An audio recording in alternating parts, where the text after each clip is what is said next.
kapatid, nandito na naman tayo para po reaksyonan natin ito pong dumating na blessing po kay Anseng. Ay, ito po.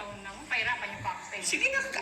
Ano, bawiin natin 3,000. Ma'am, ano ba niya? Ma'am Ella Libalib. Madam Ella Libalib, thank you for your donation to me. Okay na ba yun? Hindi, more. Thank you so much and more blessings to come to your family. In fairness, marunong na rin mag-English si Anseng. Okay lang nga. Ay, Diyos ko po. Kailangan hindi ka... Ayan mga kapatid, at ito nga nakakatuwa nga si Anseng, sila Daddy Frankie at saki talagang grabe po dito yung tawa ko at kahit tayo naiinis na ako sa totoo lang po mga kapatid, ayaw ko na pong mainis kay Anseng dahil alam natin po ang kalagayan ni Anseng na ganun na talaga po ang ugali niya. Ngayon nga po at marami nga pong dumating na blessing at thank you nga po sa Rise Above at sa aking kumari, Kitita Anies. Ayan, kumari ko po yan at isa po yan sa mga alam na natin po yan kung bakit kami nagkaroon ng maging kumari. Ayan mga kapatid at sana po patuloy natin pong suportahan at panuorin si Daddy Frankie dahil alam natin si Daddy Frankie po ay maraming natutulungan at patuloy natin pong panuorin itong blessing na dumating kay Nanay Anseng. Panatatacho, ang dami oh. 3,500. Tama ba? Apo, 3,500. Ay, kulang ng 100 yung una. Oh, 671. Ay, tama. Ang dami, paldo-paldo si Anseng. 3,000. Thank you for your donation and blessing to my family. I hope more blessing to come your family also. Wow. More blessing to you and your family. May nag-text. Ayan, may Si text. Ma'am Ella Libalib. Ano? Ayan, thank you so much, Ma'am Ella Bali. At alam ko na napakabuti nyo. I'm Ansing. I hope you watch Facebook or social media. If you recognize me, I want to say to you, thank you so much, Madam, to your giving to me your donation. Wow, Ansing. Ansing. Ansing. Okay na yun. Ay, yung tawag sa'yo ng karamihan. Ansing din. Ansing. Sa social media, anong tawag nila sa'yo? Avatar. Sorry, Nanay Ansing, ha? Hindi, ano? Yung kulay blue. Anong tawag sa'yo ni Ma'am Inday? Avatar. Ikaw, Madam Inday Okraya. Ayan, no. Nanay Ansing, yan, lambing na lang yan sa iyo na tawagin kang Avatar dahil alam namin Oh, naman. nabigla lang kayo nun. Okay. Oh, tama. Ano, nagpakilala ka na kay Ma'am Ella Libalib. Introduce yourself daw. Tama na nga yun. Ikaw naman. Si Daddy Frankie talaga, ang kulit din, ano? Napapanood naman niya ako sa Facebook. Kaya nga. Mag-introduce pa ako. Oo ah. Wala eh. Hindi, mahina ako sa ano. Vital statistic. Oo. Ay, gano'n. Anong favorite song mo? Yan. Favorite food? Anong favorite food? Dati from kita. Inikain. Favorite food. Anything. Anything. Ay!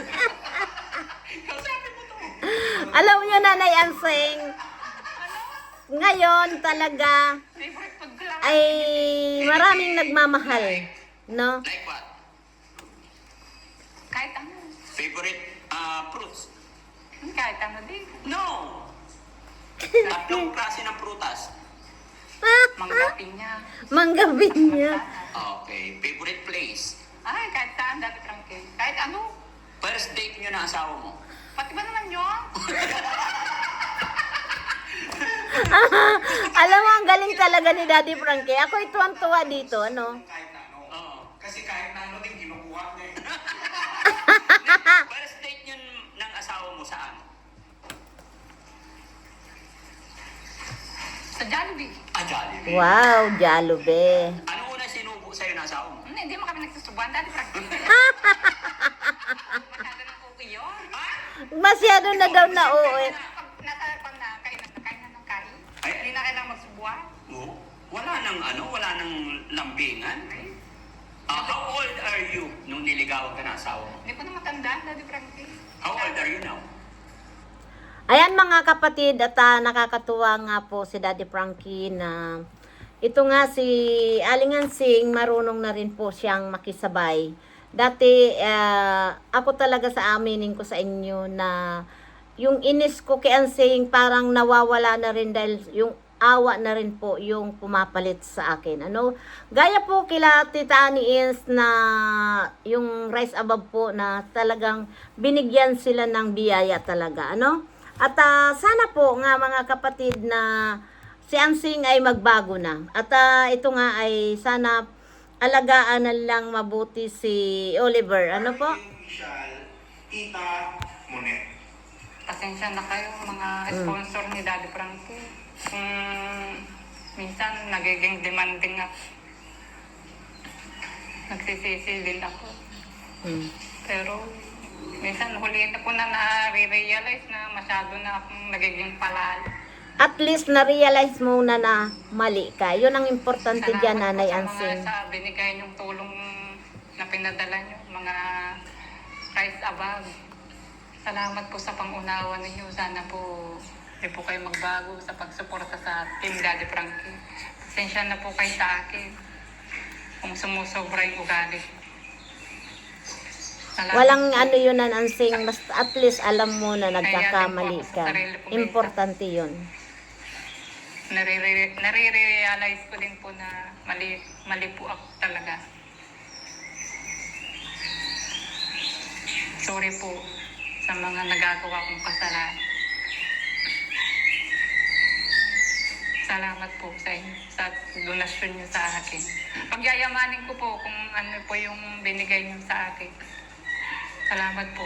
Magmula po ngayon, magbabago na po ako. Na isisikapin ko. Alam nyo po mga kapatid, dito po sa pangyayari to kina Nanay Ansing, awa po yung nanaig sa puso namin, lalong-lalo na po sa Team Rise Above kila Tita Anies. Alam ko na si Tita Anies po yan, talagang matulungin yan, kilala ko po yan. Simula kami nung magkakasama kami sa isang community hanggang sa umalis na alam ko nga napunta na rin kay Daddy Frankie. Ako, nagpapasalamat po kay Tita Anies, Mari, thank you so much sa mga team mo sa Rise Above na kahit tayo ay naiinis, gaya nga po sa message nyo kay Aling Ansing, pero nandiyan pa rin po, nangibabaw pa rin po yung puso natin. Yung napakabait talaga na kahit ano talaga ang naiinis. Ako talaga kay Nanay Ansing talaga, inis na inis ako, pero yung awa pa rin ang nanaig sa akin dahil alam ko po ang mahirap talaga. Talagang mahirap po. Lahat yun kakapalan mo na lang para sa pamilya. Ano po mga kapatid, kaya sana po pagdating ng araw ay talagang magbago si Nanay Ansing. At ito lang, Nanay Ansing, ang masasabi ko sa iyo. Alagaan mo lang mabuti si Kuya Oliver. Maraming makakapansin sa iyo na sincere ka sa paghingi mo ng tawad, yung pasensya, na at least alam mo na nagkamali ka. Alam mo sa sarili mo na mayroon kang hindi nagawang mabuti, kaya yun pilit mong itatama.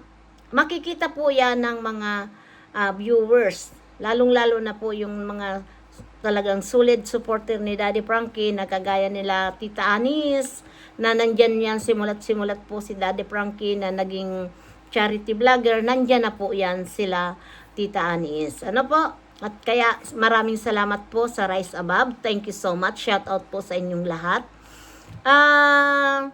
Marami po talagang mga sponsor na makakapansin sa iyo. Kaya wag na lang yung maging demanding ka at wag ka na lang kung ano ang matatanggap nila Kuya JJ at Oliver. huwag kang mainggit. Malay mo, pagdating na nga na nakikita kang yung pagbabago mo na alagaan mo lang si Oliver, na talagang pag-aalaga, na hindi mo talagang pababayaan, lalong-lalo na po yung pag-inom ng gamot. At sana nga mabago na rin ng ugali ni Kuya Oliver, na bumalik na yung dati niyang pag-uugali, na hindi na siya yung parang bata na kung anong sabihin, oo na lang ng oo. Sana nga po yun ang gampanan ninyong magkakapatid, dahil ngayon nga pag natapos na ang bahay ni Kuya Oliver, siguro naman hindi na po yan bayat-mayat na babalikan ni Daddy Frankie. Kukumustahin, dadalhan siguro ng tulong, pero hindi na po talaga yung paulit-ulit. Kaya ito masasabi ko lang po talaga sa mga taga-DSWD, pasensya na po na medyo po kami nasaktan dahil sa isang katulad ni Daddy Frankie na tumutulong, ay parang hinigpitan nyo.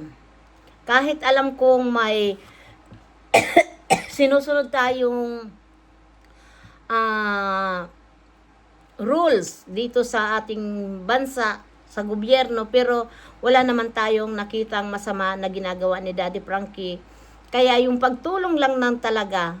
Kaya ako dito, I'm so proud, Daddy Frankie, na ganito na bago yung buhay ni Kuya Oliver.